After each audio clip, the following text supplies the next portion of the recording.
Athens had it, Venice had it, Russia perfected it, and right now serious political scientists are asking whether America has it too.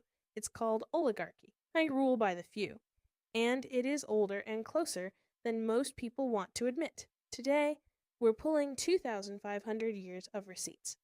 So let's talk about oligarchy, what it is, where it comes from, and whether we've ever actually escaped it. You go to the polls, you watch the Senate votes, you pay attention to policies shaping your life. The assumption is democracy is in charge. But behind the public spectacle, there is usually a smaller, quieter room, a room with far fewer chairs.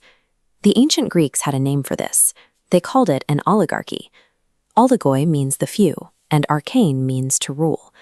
It describes a closed circle of power, where insiders make the decisions, and outsiders stay entirely excluded. This is an observable 2,500-year-old political pattern. In 1911, a sociologist named Robert Michels looked at this history and proposed the iron law of oligarchy. He realized the problem starts as simple math. When an organization grows, everyday decisions cannot be debated by thousands of people. Efficiency requires delegating authority. The consequence is predictable. Once power concentrates into the hands of a few representatives, it protects itself. The circle closes. Curious, if Michels is right, and democratic systems naturally decay into closed circles of power, we must look closely at our own. Oligarchies survive the death of empires. When Rome fell, power adapted into medieval assemblies and merchant councils, where influence was inherited, not elected. The speed of this process accelerates under three specific conditions: crisis, chaos, and consolidation. Take the collapse of the Soviet Union in 1991. The sudden death of the state created a massive power vacuum. In the rush to privatize the new economy, state assets were sold off fast and cheap.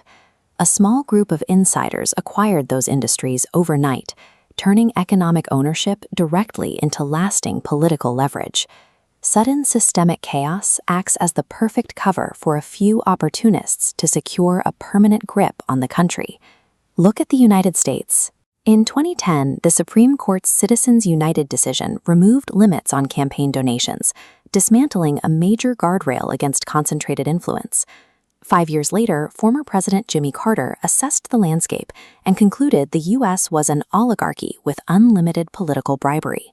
At the ground level, foundational industries from food production to pharmaceuticals have been deeply consolidated by a handful of corporations.